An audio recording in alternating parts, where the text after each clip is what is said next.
Hi everyone, कैसे हो आप सब। तो चलिए आज मैं आप सबके लिए एक्सप्लेन करने जा रही हूँ फ्लैश सीजन 4 का एपिसोड नंबर 16। तो पिछले एपिसोड में हमने देखा था डिवो बारी बारी कर सभी बस मेटा की पावर ले रहा था, जिसमें से एक डिवनी जो कि फ्लैश टीम के बीच था और बाकी बचे 3 और बस मेटा थे जिन पर की डिवो की नजर थी और फ्लैश टीम इन मेटा को बचाने के चक्कर में लगी थी। तो चलिए फ्रेंड्स, इसी के साथ स्टार्ट करते हैं आज के एक्सप्लेनेशन एपिसोड नंबर 16 के साथ, जिसकी शुरुआत रात के 1 बजे स्टार लैब से होती है, जहां पर सिस्को और डॉक्टर हैडसनवेल बचे 3 बस मेटा को कैसे ढूंढे इस टॉपिक पे डिस्कशन कर रहे होते हैं, जिस पर फिलहाल कोई भी खास सॉल्यूशन ना मिलता देख सिस्को सोने चला जाता है। पर हम डॉक्टर हैडसन को देखते हैं जो कि लगातार अपने काम में ही लगा होता है और फिर अगली सुबह बाकी टीम मेंबर के पहुंचते ही बताता है चूंकि डिवो भी एबोथॉन की तरह ही लंबे समय से प्लॉटिंग कर रहा है। रात भर सोचने के बाद हैडसन इस नतीजे पर पहुंचा है कि हैडसन को भी थिंकिंग कैप बनाना चाहिए जैसा कि डिवो के पास है, जो कि डॉक्टर हैडसनवेल ने 3 साल पहले पार्टिकल एक्सलेटर वाले दिन स्टार लैब के बाहर वाले सीसीटीवी फुटेज के रिकॉर्ड में देखा है और फिर वही फुटेज बाकी सबको भी दिखाता है, जिसमें कि डिवो की थिंकिंग कैप और पार्टिकल एक्सलेटर से निकली डार्क मैटर एब्जॉर्ब हुई थी, जिसे देख अब ये लोग ये समझ जाते हैं कि क्यों डिवो को बार बार नए शरीर की जरूरत पड़ रही है। आगे अब हैडसन बोलता है उसे भी थिंकिंग कैप बनाना है, जिससे कि हैडसन भी डिवो जितना स्मार्ट बन उसकी आगे की चाल को जान पाएगा, जिस पर कि सभी सहमति दिखाते हैं। पर सिस्को इसको रिस्की बताकर यहाँ से चला जाता है। अब इन चीजों को देखकर डिवनी परेशान हो जाता है कि अगर फ्लैश टीम यूं ही हाथ पर हाथ धरे बैठी रहेगी तो कहीं ना डिवो इस बार डिवनी को अपने साथ ले जाए, क्योंकि आखिरकार डिवनी भी तो बस मेटा ही था। जहां पर अब डिवनी को परेशान देख आयरिस इसे परेशान ना होने को बोलती है। जवाब में झल्लाता हुआ डिवनी बोलता है तुम्हारा तो काम ही है लेक्चर देना, बस दिन भर स्टार लैब में बैठी रहती हो और दूसरों के ही काम को देखते रहती हो। जिस पर आयरिस बोलती है हाँ वो फ्लैश टीम की लीडर है तो उसका काम ही है ना दूसरों को देखना और समझाना। तब डिवनी यहाँ आयरिस को इग्नोर कर यहाँ से निकल जाता है। आगे अब जीटर कैफे में बैरी जॉय से मिलने जाता है, जहाँ जॉय बैरी को बताता है जॉय ने सीसीपीडी में सभी सीनियर्स ऑफिसर से बात करके देख ली, पर कोई भी इस वक्त ये नहीं चाहता है कि बैरी सीसीपीडी ज्वाइन करे। इट मीन्स कि बैरी को अभी कुछ दिनों के लिए और छुट्टी पर ही रहना होगा, जिसे सुन बैरी मायूस हो जाता है। तो ये अब दूसरी तरफ हमें सेंट्रल सिटी के एक बैंक में दिखाया जाता है, जहां पर एरिक फ्राई नाम का मेटा बैंक में मौजूद लॉकर की सील्ड को अपने हाथ से निकलते आग से गला देता है कि तभी यहाँ मैथ्यू क्यूम नाम का एक शख्स आता है जो कि एरिक को ऐसा करने से मना करता है, जिस पर एरिक मैथ्यू को धक्का देकर गिरा देता है।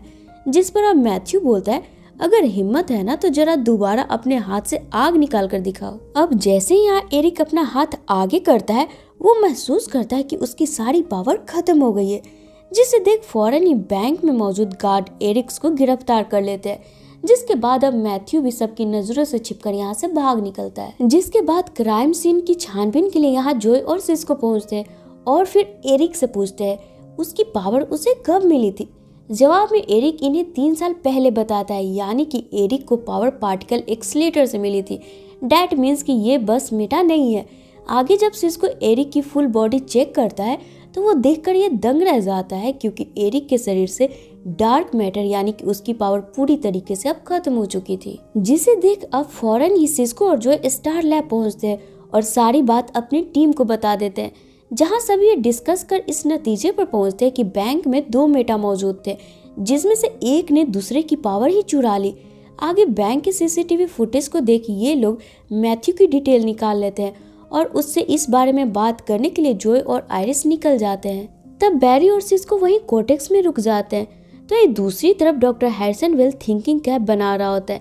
जिसके सपोर्ट के लिए डिवनी भी वही होता है कि तभी यहाँ डॉक्टर हैडसन की थिंकिंग कैप भी बन जाती है। पर जब डिवनी हैडसन की आईक्यू लेवल चेक करने लगता है, ओवरलोड के कारण ये कैप यहीं पर जल जाती है, जिसे निकाल हैडसन वापस से इस कैप को रिपेयर करने में लग जाता है। तो ये अब आगे जॉय और आयरिस मैथ्यू के पास पहुंचते हैं, जहां जॉय अपनी सीसीपीडी बैच दिखाकर मैथ्यू से क्रॉस क्वेश्चन करने लगता है आज सुबह हुए बैंक इंसिडेंट के बारे में, जिस पर मैथ्यू ऐसा रिएक्ट करता है जैसे कि उसे कुछ मालूम ही नहीं है।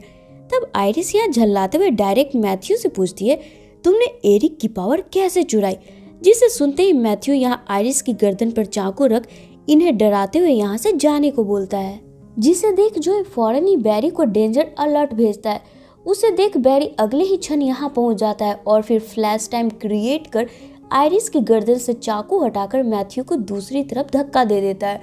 और फिर फ्लैश टाइम खत्म कर देता है। जिसके बाद मैथ्यू यहाँ से भाग निकलता है। तब बैरी भी मैथ्यू के पीछे जाने सोचता है, तो बैरी ये महसूस करता है कि उसकी शक्तियाँ भी अब खत्म हो चुकी है। तभी आयरिस देखती है बैरी की पावर आयरिस के अंदर अब चली गई है। जिसके बाद अब बैरी, आयरिस और जोए स्टार लैब पहुंचते हैं, जहां जब कैथलीन आयरिस की फुल बॉडी चेक करती है तो ऐसा लग रहा होता है जैसे कि बैरी की सारी पावर को ही निकाल कर आयरिस के अंदर डाल दिया गया है। तब इन्हें यह मालूम पड़ता है मैथ्यू सिर्फ पावर चुराता ही नहीं है बल्कि उसे किसी दूसरे में ट्रांसफर भी करता है। और चूंकि कुछ देर पहले मैथ्यू ने यह कन्फेस किया था कि वो रोजाना अपने ऑफिस बस से आता है, इट मीन्स कि मैथ्यू बस मेटा है जिसे कि डिवो ढूंढ ही रहा होगा। अब ये सोचकर फ्लैश टीम डिवो से पहले मैथ्यू को ढूंढने में लग जाते हैं। आगे हैरिसन एक बार फिर से अपनी थिंकिंग कैप बनाने के लिए सिस्को से हेल्प मांगता है, पर इस बार भी सिस्को मना कर देता है, जिस पर झल्लाता हुआ हैरिसन यहाँ से चला जाता है। तब कैथलीन आकर यहाँ सिस्को को समझाती है, माना कि डिवो ने जिस तरीके से थिंकिंग कैप को डार्क मैटर से कॉम्बाइन किया वो खतरनाक था, पर अगर बिना डार्क मैटर के थिंकिंग कैप को इस्तेमाल किया जाए तो शायद ये नुकसानदायक ना हो। जिसे सुन सिस्को अब हैरिसन के पीछे जाता है और थिंकिंग कैप बनाने के लिए हैरिसन की मदद करने के लिए तैयार हो जाता है। तो ये अब दूसरी तरफ चूंकि अब आयरिस एक स्पीडस्टर बन चुकी थी, इसकी पावर को कैसे मैनेज करना है बैरी आयरिस को ये ट्रेनिंग दे रहा होता है कि तभी यहाँ स्टार लैब में बाल्डविन टावर से अलर्ट मिलता है कि इस बिल्डिंग में आग लग गई है। अब चूंकि बैरी के पास तो पावर थी ही नहीं, आग बुझाने के लिए सिस्को और किलर फ्रॉस्ट निकलने लगते हैं, जिस पर आयरिस बोलती है बैरी ने काम भर आयरिस की ट्रेनिंग करवा दी है, इसलिए आग बुझाने आयरिस जाएगी, क्योंकि बिल्डिंग से सभी लोगों को बचा पाना और आग को बुझाना सिस्को और कैथलीन से उतनी तेजी में नहीं हो पाएगा जितनी तेजी में कि आयरिस कर सकती है। जिसे सुन बैरी यहाँ आयरिस को बाल्डविन टावर जाने की अनुमति दे देता है, जहाँ आयरिस कैथलीन से किलर फ्रॉस्ट की कॉस्ट्यूम और सिस्को से जेसी की मास्क लेकर बाल्डविन टावर पहुंचती है और फिर बारी बारी कर बिल्डिंग में फंसे लोगों को बचा भी लेती है। पर जैसे ही वापस बिल्डिंग में जाकर आग बुझाने लगती है, आग बुझने के बजाय फैलने लगती है और साथ ही एक दीवार का टुकड़ा आयरिस के ऊपर भी गिर जाता है। अब यहाँ पर इस सिचुएशन को देखते हुए सिस्को फौरन ही ब्रिज ओपन कर आयरिस को वापस स्टार लैब लेकर आ जाता है, जहाँ पर कैथलीन आयरिस की फ्रैक्चर पैर की ट्रीटमेंट कर दवा दे देती है। अब चूंकि आयरिस अब एक स्पीडस्टर थी, उसके पाँव जल्दी ठीक हो जाती है, जिसके बाद कि आयरिस वापस से अपने ट्रेनिंग को कंटिन्यू कर देती है। और तभी यहाँ पर इन्हें स्टार लैब में जोए का मैसेज मिलता है कि एरिक की पावर मिल गई है। इट मीन्स कि बैंक रोबरी टाइम मैथ्यू ने एरिक के हाथ से आग निकलने वाली पावर चुराकर जैको बिर्च नाम के शख्स को दे दी थी, जो कि इस वक्त सेंट्रल सिटी के सड़कों पर तबाही मचा रहा है। जिसे जब सीसीपीडी फोर्स चारों तरफ से घेर लेती है, जैको वहाँ सीसीपीडी से पैसों की डिमांड करता है, वरना जैको पूरे सीसीपीडी फोर्स को ही जला देगा। वहीं इधर अब सीसीपीडी फोर्स की जान खतरे में देख आयरिस एक बार फिर से फुल कॉन्फिडेंट के साथ जैको का सामना करने के लिए तैयार होती है, जहां पर इस बार सिस्को आयरिस के लिए भी सूट बनाकर दे देता है, जिसे पहनकर अब आयरिस स्टार लैब से निकल पड़ती है। तो इधर जैको की धमकी देने के दौरान ही यहाँ मैथ्यू भी पहुंचता है और जैको को बोलता है, मैंने तुम्हें ये सब करने के लिए पावर नहीं दी थी, लगता है अब मुझे इसे वापस लेना होगा। जिस पर गुस्साया जैको अब मैथ्यू पर अटैक करने ही वाला होता है कि तभी यहाँ आयरिस पहुंचकर मैथ्यू को साइड में लाकर इसके हाथों में पावर डैम्परिंग कप्स डाल देती है, ताकि मैथ्यू अब किसी की भी पावर ना चुरा पाए, और फिर जैको को रोकने की कोशिश करती है, जिस पर अब जैको अब अपनी पूरी ताकत को दिखाते हुए यहाँ एक आग का साइक्लोन पैदा कर देता है, जिससे कि शायद पूरी सेंट्रल सिटी ही जल सकती है। अब यहाँ पहली बार आग की साइक्लोन देख सभी फ्लैश टीम दंग रह जाती है कि अब आगे क्या करना है।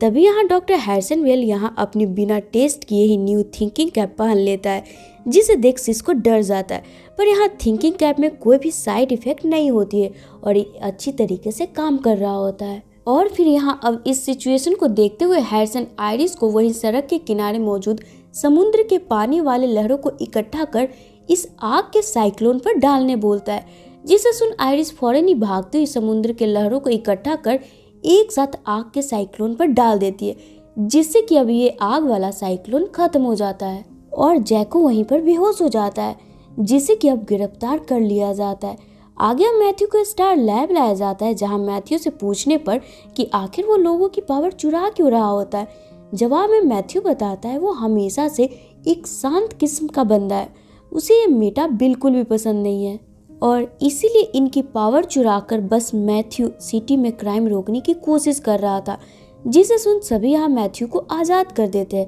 और साथ ही यहाँ मैथ्यू एक बार फिर से बैरी की पावर आयरिस से निकालकर वापस से बैरी को दे देता है, जिससे कि बैरी काफ़ी खुश हो जाता है। तो ये अब आगे फ्लैश टीम मैथ्यू को डिवो के बारे में पूरी बात बताकर कुछ दिनों के लिए फ्लैश टीम के साथ ही रहने को बोलता है, जिस पर कि मैथ्यू भी तैयार हो जाता है। तो ये अब इधर डिब्नी भी आयरिस से बदतमीजी के लिए माफ़ी मांगता है और आयरिस को अपना लीडर भी हैप्पीली एक्सेप्ट कर लेता है। तो वहीं अब एपिसोड के आखिर में थिंकिंग कैप के जरिए डॉक्टर हैरिसन वेल